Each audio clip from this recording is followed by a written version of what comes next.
तो फिल्म की शुरुआत होती है डेबी नाम की एक लड़की से, जिसे अपने घर की सफाई करते हुए एक ओइजा बोर्ड मिलता है, जिसे देखते ही उसे अपने बचपन के दिन याद आ जाते हैं जब उसने अपनी फ्रेंड लेन के साथ मिलकर इस ओइजा बोर्ड के साथ खेलना शुरू किया था। बचपन में डेबी ने अपनी फ्रेंड लेन को बताया था कि इस ओइजा बोर्ड के जरिए स्पिरिट से कांटेक्ट किया जा सकता है और इस गेम को एंड करते हुए हमेशा गुड बाय बोलना जरूरी है। अभी वो इस बोर्ड को देख रही थी कि उसे लेन की कॉल आ गई। लेन से मिलने से पहले उसने इस ओइजा बोर्ड को चला दिया और खुद बाहर आ गई। लेन असल में उसका इंतजार कर रही थी कि वो दोनों मिलकर फुटबॉल मैच देखने के लिए जाएंगे, लेकिन डेबी ने ये कहते हुए मना कर दिया कि अभी मेरे पेरेंट्स घर पे नहीं है और कुछ ही देर में वो वापस आ जाएंगे। मैं आज तुम्हारे साथ नहीं चल सकती लेन, हम सुबह को मिलेंगे। लेन उसकी बात मान लेती है। डेबी उसे गुड बाय कहती है और घर के अंदर वापस आ जाती है। ये उसका डिनर टाइम था। वो अकेली आराम से डिनर कर रही थी कि अचानक उसके बैकयार्ड का दरवाजा खुल गया। वो घबराई नहीं, उसने जाकर देखा तो वहाँ कोई नहीं था। वो बैकयार्ड का दरवाजा बंद करके कंफ्यूज जैसे ही वापस किचन में आई तो उसने देखा कि स्टोव भी चल रहा था। हालांकि जब वो यहाँ से गई थी तो हर चीज बंद थी। अभी डेबी ने इस स्टोव को बंद ही किया कि अचानक उसे अपने ऊपर से कोई आवाज आने लगी। वो अब अपने रूम में गई तो उसे बेड पे सही सलामत वो ओइजा बोर्ड दिखाई दिया जिसे वो पहले जला चुकी थी। चलते हुए उसके पांव से ओइजा बोर्ड की प्लानचेट टकरा जाती है, जिसे वो उठा के उसके लेंस में देखती है तो हमें उसकी लेंस से दिखने वाली आंख बिल्कुल सफेद दिखाई देती है, जिसका मतलब था कि अब उसे किसी ने पोसेस कर लिया था और वो नॉर्मल इंसान नहीं रही थी। अब डेबी अपनी रूम में लगी हुई फेरी लाइट्स को उठाती है और उसे अपने गले के इर्द गिर्द लपेट लेती है, जिसके बाद फर्स्ट फ्लोर से जंप करके अपने आप को फांसी देकर वो अपनी जान ले लेते हैं। सुबह होने पर हमें डेबी की फ्रेंड लेन को दिखाया जाता है, जिसे उसकी मॉम ने शॉकिंग न्यूज दी थी कि उसकी बेस्ट फ्रेंड डेबी, जिससे वो रात ही मिलकर आई थी, वो अब इस दुनिया में नहीं रही। इसीलिए अब लेन की फैमिली और लेन और डेबी के कुछ और दोस्त डेबी के पेरेंट्स के पास जाते हैं उन्हें हौसला देने के लिए। लेन बहुत ज्यादा डिस्टर्ब थी इस हादसे से। वो डेबी की याद में डेबी के रूम में जाती है जहाँ पर उसे ओइजा बोर्ड की प्लानचेट मिलती है। तभी यहाँ पर डेबी की मॉम भी आ जाती है, जो लेन को एक बॉक्स देती है जिसमें डेबी और लेन की बचपन की कुछ चीजें थी, डेबी की कुछ यादें थी। लेन उन्हें लेकर घर आ जाती है और देखती है कि इसके अंदर काफी सारी उनकी पुरानी पिक्चर्स थी, इनके फ्रेंडशिप बैंड्स थे और कुछ वीडियोस भी थी, जिन्हें देखकर लेन पूरी रात डेबी को याद करती रही।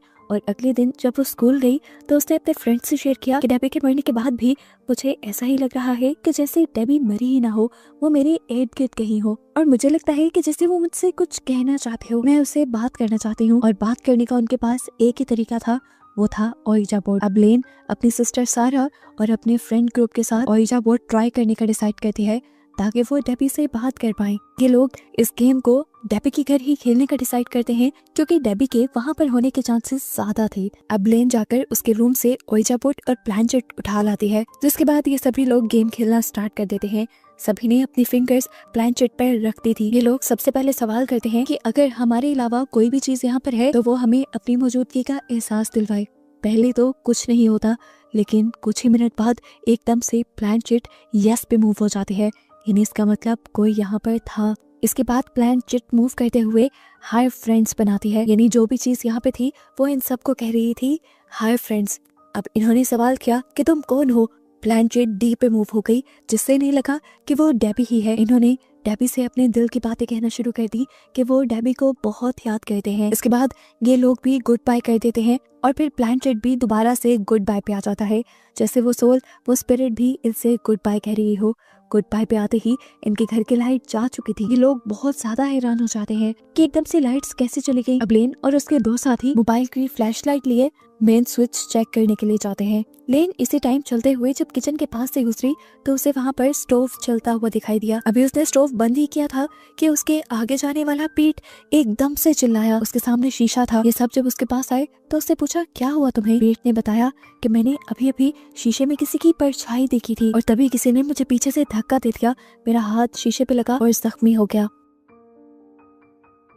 ये सब जो हुआ ये बहुत ज्यादा डरा देने वाला था, इसलिए ये सब फौरन इस घर से बाहर निकल आए और अपने अपने घर चले गए। लेकिन आज के बाद से हर एक के साथ अजीबोगरीब काम होना शुरू हो जाते हैं। जैसे इनका एक दोस्त ट्रेवर जब कहीं जा रहा था तो एकदम से उसके सामने ट्रॉली आ गई, जिससे उसका एक्सीडेंट होते होते बचा। और फिर अचानक से उसके सामने दीवार पर हाय फ्रेंड्स लिखा हुआ आ गया। दूसरी तरफ इनकी दूसरी दोस्त इजाबेल जब अपने घर जाने लगी तो उसे अपनी कार पे हाय फ्रेंड्स लिखा दिखाई दिया। यहाँ तक कि पीट को भी अपने डेस्क पर हाय फ्रेंड लिखा हुआ दिखाई दिया। यहाँ लेन को भी अपने घर अपने लैपटॉप पे हाय फ्रेंड्स लिखा दिखाई दिया। और ये सारे अलग अलग बहुत ज़्यादा परेशान हो गए। सुबह जब ये स्कूल में मिले तो इन सब ने अपने साथ होने वाले इन इंसिडेंट को आपस में शेयर किया और इन्होंने बात की कि लगता है डेबी इन सब से कुछ कहना चाहती है। इसीलिए इन्होंने फैसला किया कि जल्द ही ये ओइजा बोर्ड वाली गेम दोबारा खेलेंगे ताकि ये डेबी से बात कर पाए और जान पाए कि आखिर वो कहना क्या चाह रही है। अब ये डिसाइड करने के बाद रात को दोबारा सारे डेबी के घर आ जाते हैं। उसी डाइनिंग टेबल पर ये लोग दोबारा ओइजा बोर्ड सेट करते हैं और अपनी फिंगर्स रखकर बैठ जाते हैं। सबसे पहला इन्होंने सवाल किया कि डेबी अगर तुम हमारे पास हो तो हमें कोई इशारा दो। और ये कहते ही उनके सामने वाली चेयर सिरक जाती है। ये लोग घबराए नहीं और इन्होंने दूसरा सवाल किया कि क्या तुम डेबी ही हो। और प्लानचेट एकदम से नो की तरफ मूव हो गई, यानी वो डेबी नहीं थी। अब प्लानचेट डी और जेड की तरफ मूव होता है, यानी ये जो भी स्पिरिट थी उसका नाम डी और जेड से बन रहा था। इसके बाद तेजी से प्लानचेट एक के बाद एक लफ्ज की तरफ मूव होने लग जाती है और ये लोग देखते हैं कि प्लानचेट के जरिए स्पिरिट ने लिखा था रन मदर इज कमिंग, यानी भागो मॉम आ रही है। उसके ये कहते ही उनका ओइजा बोर्ड हवा में उड़ जाता है। ये चारों चिल्लाते हैं और यहाँ से भाग जाते हैं। अब लेन घर पे आ जाती है। लेन डेबी के लिए बहुत ज्यादा उदास थी।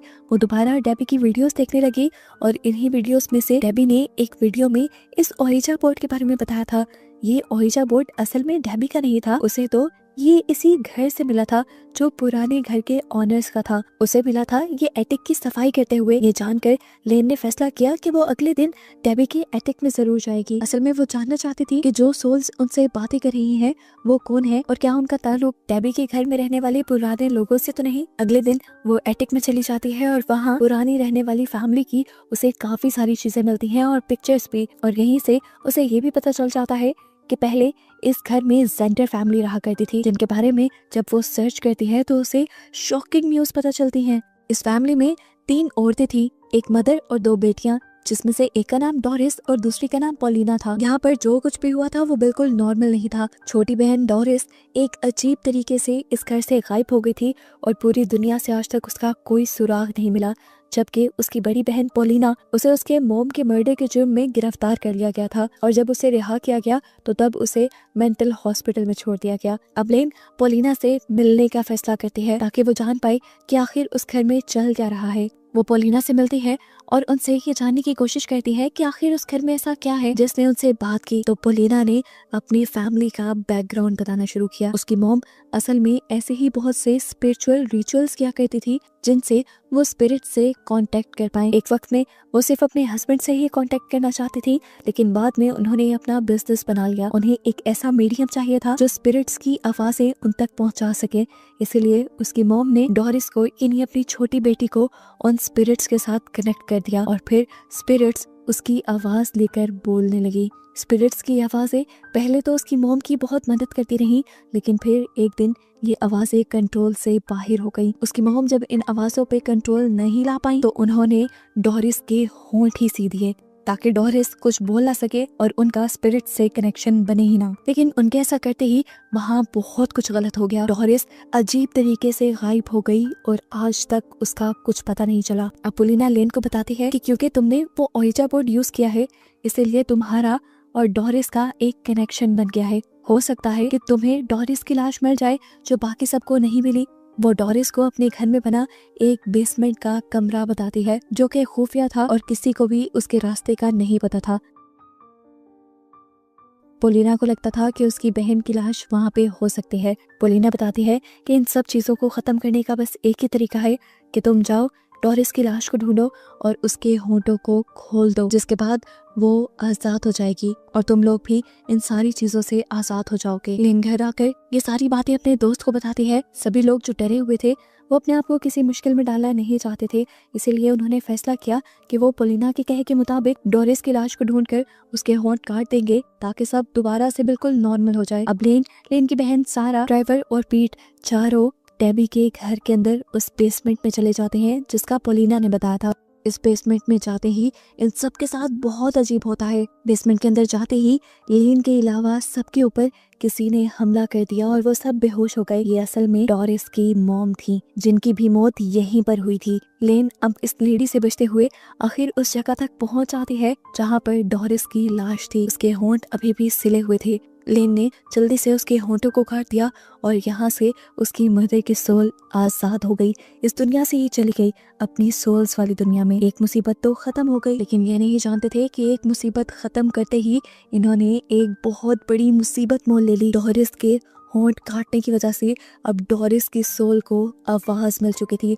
वो और भी ज्यादा ताकतवर बन चुकी थी। इस बात का अंदाजा इन्हें उस टाइम तो नहीं हुआ, लेकिन अगले दिन हुआ जब पीट को डोरिस ने पोजेस कर उसके होंठ सी कर बिल्कुल इसी तरह जैसे उसके सिले हुए थे उसके बाद मार डाला। अब लेन ये बात जानते ही जल्दी से पोलिना के पास जाते हैं उससे पूछने के लिए कि ये सब हो क्या रहा है। जैसा उसने कहा था उसके मुताबिक उन्होंने सब कर दिया था, लेकिन उसके बावजूद भी उनका एक दोस्त कैसे मर गया और बिल्कुल उसी तरीके से उसके मुंह क्यों सिले हुए हैं जैसे डोरिस के सिले हुए थे। तब पोलिना उसकी बात सुनकर पागलों की तरह हंसने लगी। उसने कहा, बस मैंने तो तुम्हारे साथ एक खेल खेला था अपनी बहन को छुड़वाने के लिए। तुमने उसका मुंह खोल दिया जिससे वो आजाद हो गई और अब वो आ रही है तुम सबको मारने के लिए। अब लेन बहुत ज्यादा परेशान हो चुकी थी। वो तो बुरी तरह फंस गई थी पोलिना की बातों में। टेंशन में वो आकर अपनी बहन सारा से डिस्कस करती है और ये लोग अपनी ग्रैंड माँ से इन चीज़ों का हल मांगने के लिए चले जाते हैं। सबसे पहले वो अपनी सारी स्टोरी ग्रैंड माँ को बताते हैं कि किस तरह ये सब स्टार्ट हुआ था, लेकिन अब ये लोग बुरी तरह फंस चुके थे। इन सब की जान खतरे में थी और ये इन सारी चीजों से निकलना चाहते थे। ग्रैंड माँ बताती हैं क्योंकि उस ओइजा बोर्ड और डोरिस का ताल्लुक है, तो ओइजा बोर्ड और डोरिस की बॉडी एक साथ जला देने से ये सारे कनेक्शन खत्म हो जाएंगे और तुम लोग आजाद हो जाओगे। अब सब कुछ नॉर्मल करने के लिए दोबारा सारा, लेन और ट्रेवर एक मिशन पे निकल जाते हैं। ये लोग डेबी के घर के बेसमेंट में आ गए थे अपनी ग्रैंड माँ का कहा हुआ काम करने के लिए, लेकिन यहाँ जाते ही डोरिस ने सबसे पहले ट्रेवर को पोसेस कर लिया और उसको मार डाला, जिसके बारे में लेन और सारा को पहले पता ही नहीं चला। वो तो ओइजा बोर्ड को लेकर पहले नीचे गए। अब लेन जल्दी से फर्नेस चलाने लगी थी ताकि वो डोरिस की डेड बॉडी और इस ओइजा बोर्ड को एक साथ चला सके, लेकिन पीछे से हमें दिखाया गया कि डोरिस ने सारा को पकड़ लिया था और वो उसे उस खुफिया कमरे में ले जाने लगी थी जहाँ पर उसे मारा गया था। वो अब सारा के होंठ सीने वाली थी। इससे पहले कि सारा मर जाती या उसे कुछ हो जाता, लेन के जहन में एक आइडिया आता है। वो यहाँ बैठ के ओइजा बोर्ड गेम खेलने लग जाती है क्योंकि वो जानती थी इस गेम के जरिए आसपास की सोल को उनके पास आना ही पड़ता है। उसका ये प्लान वर्क भी कर गया और उसके ये गेम स्टार्ट करते ही यहाँ पर डोरिस भी आ गई। डोरिस इस गेम को बंद करना चाहती थी, इसीलिए वो फौरन ओइजा बोर्ड की प्लान चिट को गुड बाय की तरफ लेके जाने की कोशिश करती है, जहाँ पर लेन पूरी ताकत के साथ उसे ऐसा करने से रोक रही थी। लेकिन एक इंसान की ताकत एक घूस्ट की ताकत से हमेशा कम होती है और तभी यहाँ पर उसका साथ देने के लिए आ गई उसकी दोस्त यानी डेबी की सोल। अब ये लोग दोनों तरफ से जोर लगाने लगते हैं कि प्लान चिट गुड बाय की तरफ ना जाए। जिस वक्त इन लोगों के दरमियान में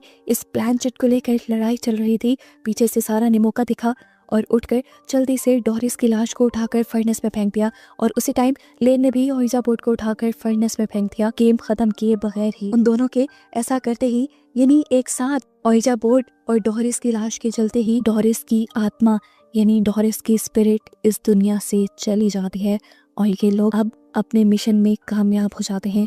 लेकिन इन्हें बहुत ज़्यादा दुख था अपने 3 दोस्तों के बनने का। कहानी के पोस्ट क्रेडिट सीन में हमें दिखाया जाता है कि लेन जब अपने रूम में थी तो प्लान चिट उसे अपने कमरे में दिखाई दी, जिसे उठाकर उसके लेंस से जब उसने देखा तो हमें उसकी आँख बिल्कुल नॉर्मल एक इंसानी आँख की तरह दिखाई दी, जिसका मतलब था कि अब सारी इवल चीज़ें ख़त्म हो चुकी हैं और इसी के साथ ये मूवी भी यहाँ ख़त्म हो जाती है।